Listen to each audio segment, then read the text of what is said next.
warahmatullahi wabarakatuh. Yang terhormat dosen penguji uji kinerja PPG dalam jabatan periode 5 angkatan 1 tahun 2023.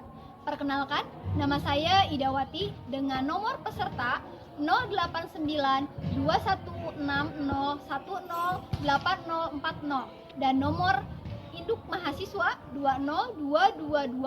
2022063101478. Saya adalah mahasiswa PPG dalam jabatan Kantor Kementerian Agama periode 5 angkatan 1 tahun 2023, Fakultas Keguruan Ilmu Pendidikan Universitas Muhammadiyah Malang. Saya adalah guru di Madrasah Aliyah Negeri 2 Tasikmalaya, Provinsi Jawa Barat.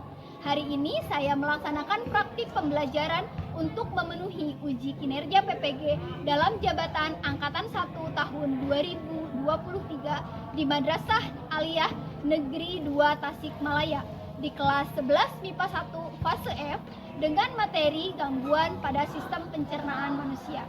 Berikut video praktik pembelajaran yang telah saya laksanakan. Mohon masukan dan saran agar kedepannya kegiatan pembelajaran saya menjadi lebih baik. Terima kasih. Wassalamualaikum warahmatullahi wabarakatuh.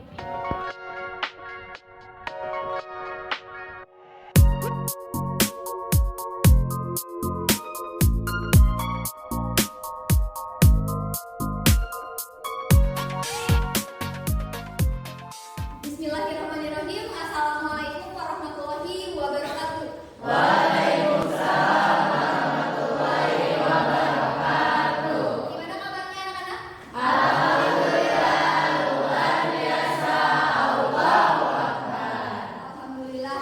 Sebelum pembelajaran, alangkah baiknya kita mengawalinya dengan berdoa. Silahkan untuk KM dipimpin doa dulu. Sebelum memulai pelajaran, marilah kita berdoa agar diberi kelancaran di dalam menuntut ilmu. Berdoa mulai. Bismillahirrahmanirrahim. Raditu billahi rabban wa bil islami dinan wa bi Muhammadin nabiyya wa rasulah. Rabbi zidna ilman warzuqna fahman birahmatika ya arhamar rahimin. Alhamdulillah, terima kasih kepada Galih yang sudah memimpin doa. Selanjutnya dicek dulu kehadirannya. Hadir. Halimah, Maidin, Hadir. Nadifa, Raihan, Hadir. Sri Wilda, Ihsan, Hadir. Hasna, hadir. Aisiti, hadir. Dewi. Oke, berarti yang tidak hadir ada 2 orang. Selanjutnya, hari ini kita akan mempelajari materi yang sebelumnya kalian sudah pelajari, yaitu tentang masih di bab materi sistem pencernaan pada manusia. Namun pada hari ini kita akan lebih fokus ke submateri gangguan atau kelainan pada sistem pencernaan manusia. Kemudian selanjutnya, nah coba perhatikan di sini. Apa pendapatmu terkait makanan-makanan berikut? Pernahkah kalian memakannya? Nah, apa ini? Mie. Ya. Selanjutnya, pernah makan ini? Sebelah. Pernah makan ini? Gimana rasanya? Enak. Apa ini? Mie. Mie instan. Tentunya kalian mungkin sering ya makan. Suka? Kalau ini tahu? Ada yang tahu cimo bojuan? Itu kita ya. Sebelah apa? Juga merupakan makanan-makanan yang sangat disenangi oleh kaum milenial seperti kalian. Oke, selanjutnya. Ketika kalian sering dan terlalu banyak mengonsumsi makanan pedas, pernahkah kalian mengalami sakit bagian perut, terasa melilit atau seperti tusuk-tusuk? Sering. Siapa di sini yang suka mengeluh? Aku. Coba ceritakan gimana rasanya. Ya gitu Bu, apa sih? Sakit terus kayak perutnya tuh panas, Ya, juga suka kadang diare, bolak-balik ke WC. bolak-balik ke WC. Kalau setelah makan yang pedas ya? Ya. Oke, berarti kalian rata-rata pernah mengalami ya? Ya. Perutnya sakit sampai seperti tusuk-tusuk. Nah, tujuan pembelajaran hari ini tuh apa sih? Jadi, nanti setelah kita mempelajari tentang gangguan sistem pencernaan khususnya pada manusia, kalian diharapkan mampu menganalisis solusi pencegahan terhadap gangguan atau kelainan sistem pencernaan pada manusia. Ibu akan menggunakan model pembelajarannya itu adalah model pembelajaran problem based learning, di mana kalian itu nanti akan dihadapkan dengan sebuah kasus atau permasalahan-permasalahan yang pernah terjadi di sekitar kehidupan kita, yang tentunya yang terjadi di Indonesia. Kemudian nanti dari kasus tersebut, dari masalah tersebut, kita cari solusinya. Kalian berdiskusi dengan kelompok, kita cari solusinya. Kemudian nanti hasil diskusi yang sudah kalian lakukan akan dipresentasikan. Nah, sebelum kita ke pembelajaran inti, di sini Ibu sudah menyediakan kuis. Jadi Ibu biar tahu kemampuan awal kalian seperti apa. Di sini sudah ada disediakan kuisnya. Silakan bawa HP semuanya. Oke. Nah, sekarang Ibu akan masuk ke link kuisisnya. Tidak banyak soalnya, hanya ada 5 soal. Gampang juga. Nanti Ibu share ke grup kelas. Silakan, di sini Ibu sudah membuka link untuk kuisisnya. Kalian boleh join. Ibu sudah bagikan link kuisis dan kodenya di grup kelas. Mari kita lihat siapa yang sudah join. Oke, di sini udah ada 5 orang siswa. Semuanya sudah masuk ya? Kalau sudah masuk semua, kita mulai kuisnya. 1, 2, 3. Oke, silakan boleh dikerjakan. Kita lihat siapa yang ada di posisi teratas. Nah, di sini sudah langsung mulai kelihatan.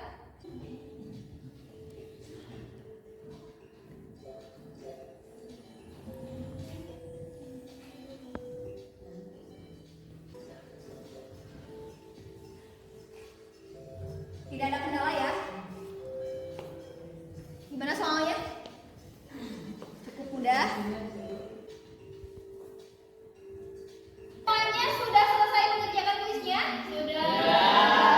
Kalau sudah, Ibu akhiri. Kita lihat hasilnya siapa yang menjadi juara 1. Nah, ternyata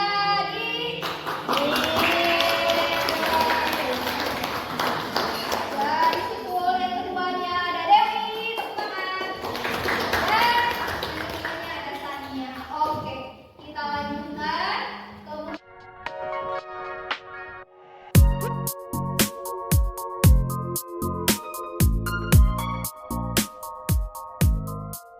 Kita masuk pada kegiatan inti.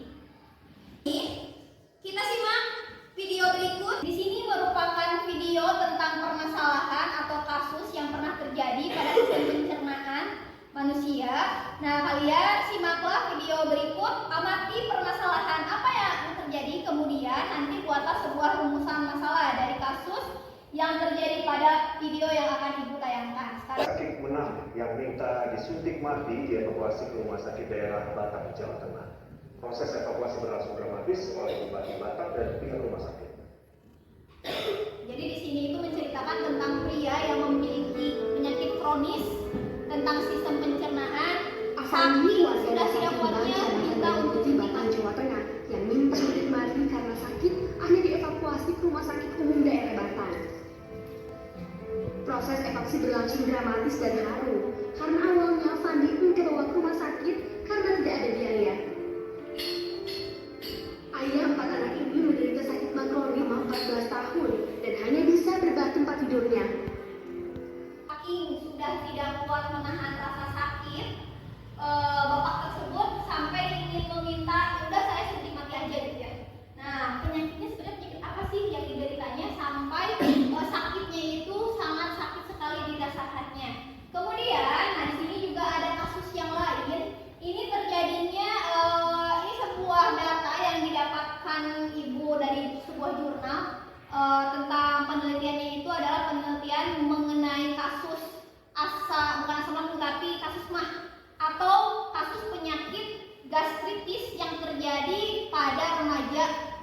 Pondok Pesantren Al-Munjiah. Ini terjadinya di Jawa Tengah juga. Nah, di mana kita bisa melihat di sini ada diagram pie.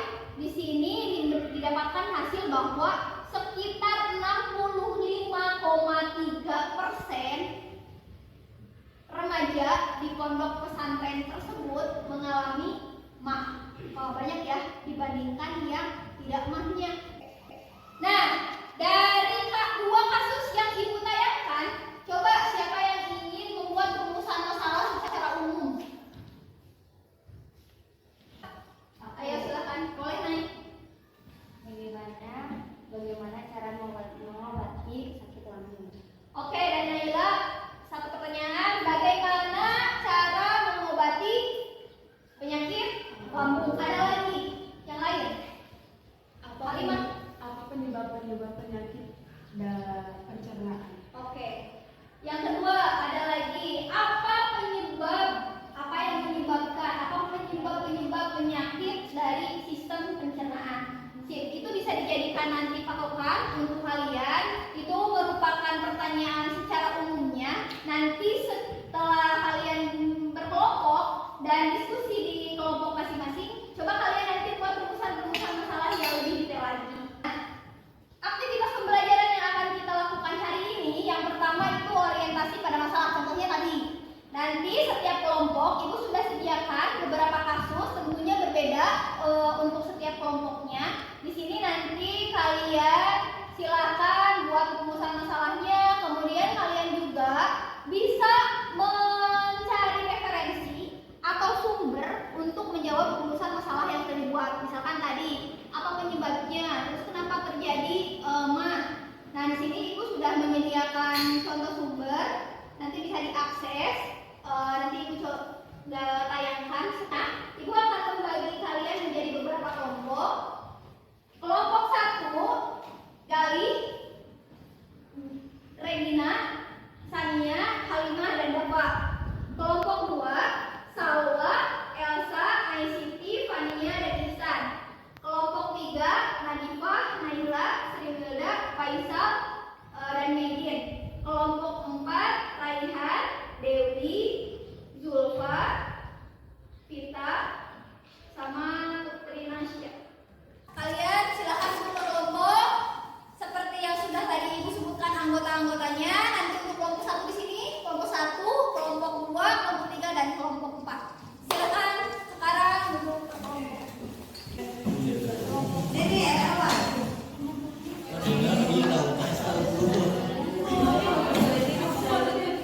Oke, udah siap? Duduk di tempatnya masing-masing. Ya. Cek kesiapan. Kelompok 1 siap? Siap.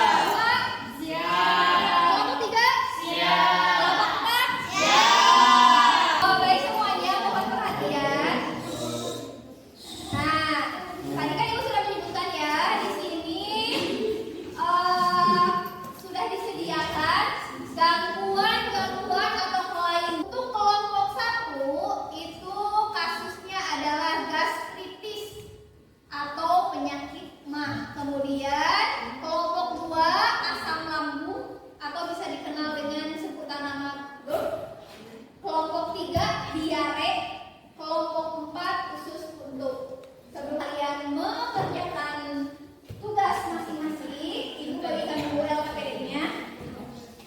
Kelompok 1, kelompok 3, kelompok 4. Selain ibu bagikan, ibu juga sudah share link untuk LKPD, sistem untuk melihat LKPD-nya secara online ya.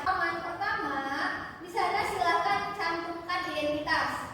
Identitasnya kelompok berapa? Misalkan kelompok 1, anggotanya siapa? Silakan dituliskan. Kemudian di halaman kedua ada pengantar penggunaan LKPD, silakan bisa dibaca. Kemudian jenis gangguannya tuliskan, jenis gangguan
kelompok yang tampil atau penyaji, kelompok penyaji. Nanti kelompok yang dinilai kelompok berapa tulisan di sini. Kemudian jenis gangguan yang dibawakannya apa. Kemudian kelompok penilainya kalian berarti kelompok berapa. Nanti silahkan berikan skor. Di sini skornya antara rentang 10 sampai 20. Nanti checklist, kemudian jumlah skor di sini berapa dijumlahkan. Kalau sudah dipahami, silahkan diskusinya boleh dimulai dari sekarang. Dampak selain ke solusi, nah kayak gitu. Tapi dibagi-bagi, misalkan solusi nanti dari Kementerian Kesehatan, atau misalkan dari dokter, solusinya atau solusi apa?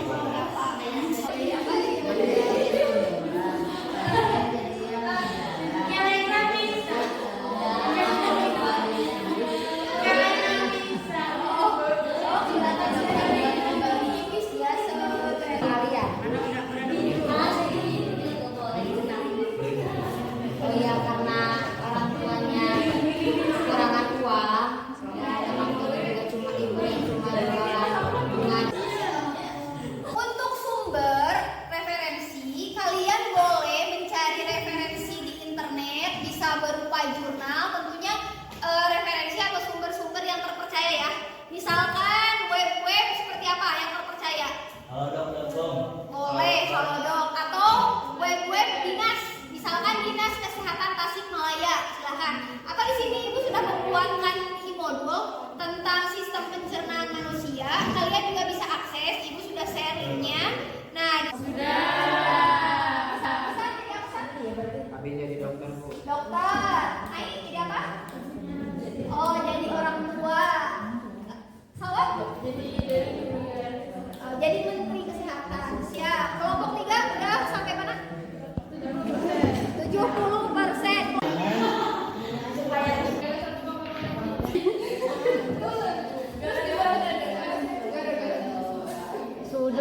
Oh gitu. Nah, kira-kira kenapa? Kenapa misalkan ketika kita satu lingkungan itu bisa menular? Kalau dia kira-kira salah satu penyebabnya apa? Makanan selain itu. Tidak higienis itu ketidakhigienisan berarti itu akan mengundang siapa? Nah, sudah selesai buat medianya, buat media aturan presentasinya. Nanti kita undi siapa yang tampil duluan. Nah, silakan siapa ya? Silakan. Keluarkan satu yang tampil duluan. Jreng. Kelompok 2. Oke, yang tampil selanjutnya kelompok 1. Dua, persiapkan medianya. Sekarang kelompok 2 akan menampilkan hasil diskusinya, akan presentasi. Untuk kelompok yang tidak tampil, nanti silahkan disimak. Nanti ada yang bertanya atau boleh menanggapi, kemudian nanti diberikan nilai. Bismillahirrahmanirrahim. Assalamualaikum warahmatullahi wabarakatuh. Waalaikumsalam warahmatullahi wabarakatuh. Selamat siang semuanya. Selamat siang. Saya perkenalkan, saya Fania Andriani. Di sini saya sebagai moderator. Baik, pada siang kali ini kita akan membahas tentang GERS. Nah, sebelum kita jauh membahas tentang GERS, saya punya video nih tentang GERS. Video yang merekam seorang pemuda sedang berbicara dengan nafas tersendat sembari menggunakan saluran oksigen di hidungnya. Video tersebut merupakan pesan-pesan terakhir Glenn Enrico Deng sebelum meninggal dunia. Wah, serem banget ya teman-teman. Iya. Ya, langsung saja di sini kita ada pasien GERS, ada orang tuanya juga, ada dokter dan ada menteri kesehatan. Langsung saja nih kita tanyain ke Mbak Elsa sebagai pasiennya. Apa saja sih gejala GERS itu? Saya sebagai pasien di sini yang saya rasakan adalah merasakan panas di dada, nyeri dan nyeri ulu hati. Tentang beberapa penyebab dari penyakit GERD ini. Yang pertama yaitu karena si pasien sering mengkonsumsi makanan yang tinggi akan kandungan lemaknya, seperti makanan contohnya yang ada di kehidupan kita yang sering sering kita temui di sekolah-sekolah itu seblak. Sebenarnya seblak itu menurut saya tidak terlalu baik ya. Kalau dimakan secara berlebihan boleh sih kalau sedikit, tapi kalau berlebihan tidak. Kita tanyain nih ke orang tua apa saja dampak yang dirasakan anaknya. Di sini saya sebagai orang tuanya pasien ingin menceritakan bagaimana anak saya ini bisa menyebabkan penyakit GERD ini. Nah, jadi anak saya itu setiap pagi itu berangkat ke sekolahnya itu tidak sarapan dulu, jadi dia itu jarang makan nasi, tapi dia juga suka cerita kalau pas pulang sekolah waktu istirahat itu dia itu seringnya jajan yang pedas-pedas kayak seblak. Baik, kita tanya ini ke Menteri Kesehatan ya, apa saja tuh solusi untuk mencegah terjadinya GERD? Solusi dari Kementerian Kesehatan ini ada beberapa hal. Yang pertama itu penderita GERD harus memperbaiki pola makannya, harus makan teratur dan jangan makan yang asam-asam, terlalu pedas atau tinggi lemaknya. Kemudian juga usahakan jangan terlalu banyak makan, cukup makanan yang sedikit tapi dalam waktu yang sering. Baik, itu dia solusi-solusi yang telah disampaikan oleh Menteri Kesehatan kita. Mungkin ada yang ingin ditanyakan dari audiens? Bukan pertanyaan ya, atau boleh juga berpendapat. Misalkan ada pendapat yang berbeda dengan kelompok penyaji, silakan bisa disampaikan. Nama saya Sanaila, izin bertanya. Ada di kelompok juga izin bertanya, kenapa makan yang pedas dapat menyebabkan penyakit GERD? Terima kasih. Tadi dia bertanya mengapa makan makanan pedas itu menyebabkan GERD, karena rasa pedas itu berasal dari zat kapsaisin di dalam cabai, yang mana zat ini dapat memperparah iritasi pada lambung. Mungkin itu saja. Ya, gimana untuk penanya? Sudah cukup jawabannya? Oke. Assalamualaikum warahmatullahi wabarakatuh. Waalaikumsalam warahmatullahi wabarakatuh. Saya izin berbicara di depan untuk memandu acara talk show pada hari ini, yaitu yang membahas gastritis atau penyakit mah. Bahwa banyak santri yang mengalami gastritis, 62 orang atau 65,3% mengalami gastritis yang disebabkan oleh pola makan yang kurang baik. Oleh karena itu, mari kita berdalami lebih lanjut apa itu gastritis. Nah, kita akan kenalan dulu apa itu gastritis nih, yang akan dijelaskan oleh salah satu mahasiswa kedokteran Fakultas Universitas Indonesia. Selamat siang teman-teman. Gimana kabarnya? Baik. Nah, jadi di sini saya akan sedikit membahas atau sharing ke kalian tentang gastritis. Gastritis itu bisa kita ibaratkan sebagai badai dalam perut. Nah, ini tuh adalah peradangan pada dinding pelapis lambung yang dapat dipicu oleh bakteri yang lagi pesta. Juga bisa oleh faktor-faktor lainnya. Kan apa saja sih penyebab dari gastritis yang akan dijelaskan oleh penyakit mahnya? Assalamualaikum warahmatullahi wabarakatuh. Selain penyebab-penyebab yang telah disebutkan oleh moderator dan mahasiswi kita yang cantik ini, yaitu pola makan yang tidak teratur dan bakteri yang sedang pesta. Ada juga penyebab lain, yaitu mengonsumsi obat-obatan, juga penggunaan minuman alkohol dan stres. Itu menjadi penyebab-penyebab dari penyakit gastritis. Kita akan membahas apa sih gejala yang dialami oleh penderita. Kita mengundang salah satu santri dari Al-Majesia yang tadi dapat silakan. Waalaikumsalam.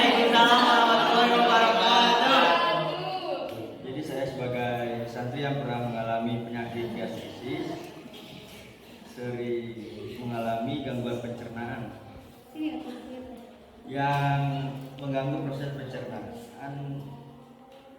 Cara mengatasi penyakit itu, misalnya ada solusi dari Pak Dokter buat saudara Dapa bagaimana mengatasi gastritis.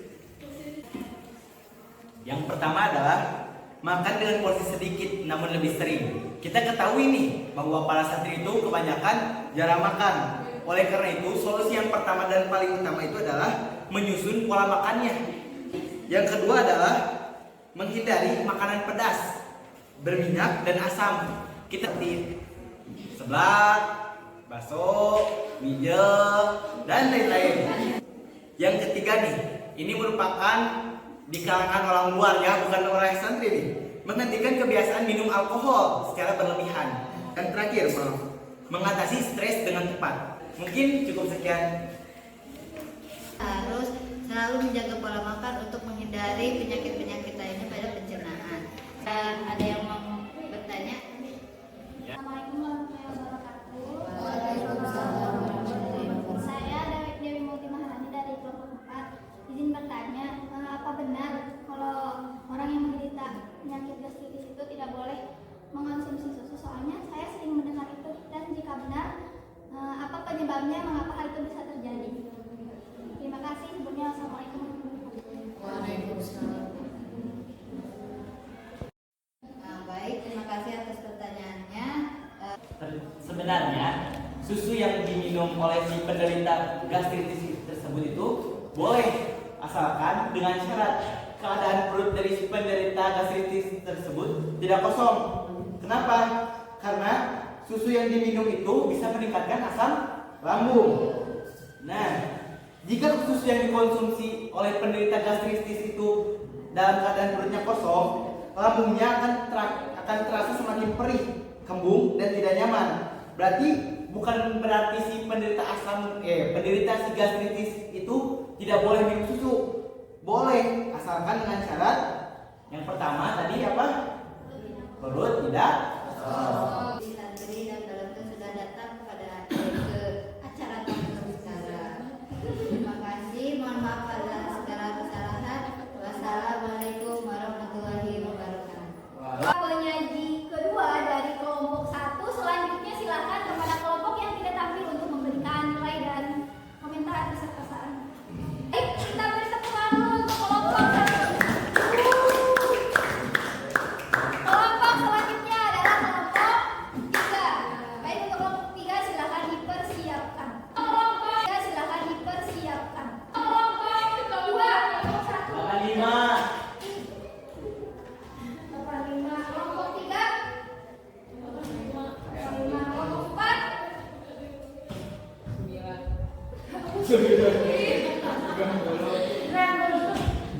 Baik, alhamdulillah aktivitas untuk tahapan presentasi sudah kita laksanakan. Semua kelompok sudah menyajikan hasil diskusinya. Nah, selanjutnya kalian tadi sudah memberikan penilaian terhadap semua kelompok. Kita ini ya, dari hasil penilaian antar kelompok terhadap kelompok yang tampil tadi, coba di sini kelompok mana yang paling bagus penampilannya tadi? Didapatkan hasil, ternyata tadi itu adalah kelompok 2. Mendapatkan skor yang paling tinggi, yaitu skornya dengan rata-rata nilai adalah 86. Bagus untuk kelompok 2. Kelompok yang lain bukan berarti tidak bagus, tadi sudah menampilkan hasil terbaiknya. Namun karena ini juga berdasarkan penilaian dari teman-teman kalian ya. Nah, kita lakukan refleksi dan evaluasi. Dari tadi hasil presentasi yang sudah kalian lakukan, menurut kalian bagaimana pembelajaran dengan menggunakan metode talkshow yang seperti tadi? Siapa yang mau menyampaikan? Nadifa, silakan. Seru karena metode talkshow ini jadi kayak pengalaman si itunya juga. Kayak misalnya pasien, dia kan merasakan, jadi nggak kasih tahu kayak gimana rasanya. Terus dari dokter, dari menteri kesehatannya bagaimana, dari bidang-bidang seperti itunya gitu. Oke. Nah, untuk refleksi yang lainnya dan evaluasinya silakan LKPD diisi. Oke,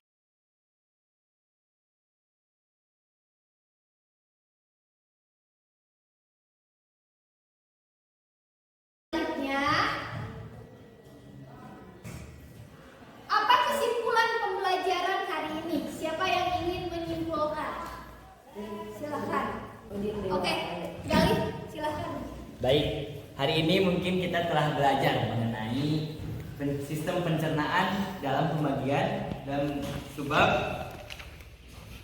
gangguan pada sistem pencernaan manusia. Terlebih pada kelompok saya yaitu kelompok gastritis, alhamdulillah saya telah memahami apa penyebab, solusi, dan bagaimana langkah-langkah pencegahan. Tidak hanya itu, kita juga tadi belajar di sistem metode talk show, belajar tentang GERD dan usus buntu dan lain-lain. Mungkin cukup sekian. Ya, baik, terima kasih kepada Galih yang kenapa organ tubuh kita harus dijaga? Karena organ tubuh kita itu ibaratnya sebuah mesin yang harus dirawat. Kalau tidak dirawat, mesin lama-kelamaan terus-terusan dipakai akan seperti apa? Akan rusak. Mesin bisa rusak. Tubuh kita, organ dalam kita, apalagi yang tidak terlihat, itu juga bisa mengalami kerusakan jika tidak dirawat dengan baik. Bagaimana cara merawatnya? Satu tadi, misalkan menjaga pola makan. Menjaga pola makan. Tentunya karena kita di sini ingin menjaga organ sistem pencernaan, maka yang utama yang harus dijaga adalah pola makan. Dari beberapa penyakit yang sudah kalian pelajari, banyak juga penyakit-penyakit yang lainnya. Misalnya ada yang disebut dengan intoleran laktosa, jadi seperti ambeien, usus buntu, dan yang lainnya. Maka diharapkan setelah pembelajaran ini kita dapat mampu menjaga kesehatan tubuh kita agar organ-organ dalam sistem pencernaan kita dapat bekerja dengan baik. Selanjutnya kita tadi sudah melaksanakan pretest. Berarti di akhir pembelajaran kita akan melaksanakan proses. Silakan siapkan HP masing-masing. Oke, kita lihat siapa yang sudah gabung di sini. Ada Dava. Semuanya udah masuk ya. Sekarang dimulai kuisnya. Silakan bisa dimulai dikerjakan.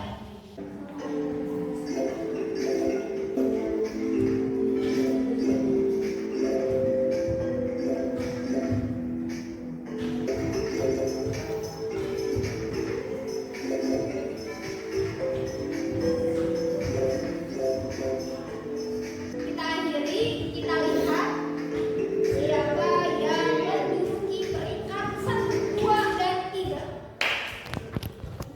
Oke, inilah peringkat 1, 2, dan 3. Ada Uli, ada Dewi. Tepuk tangan semuanya.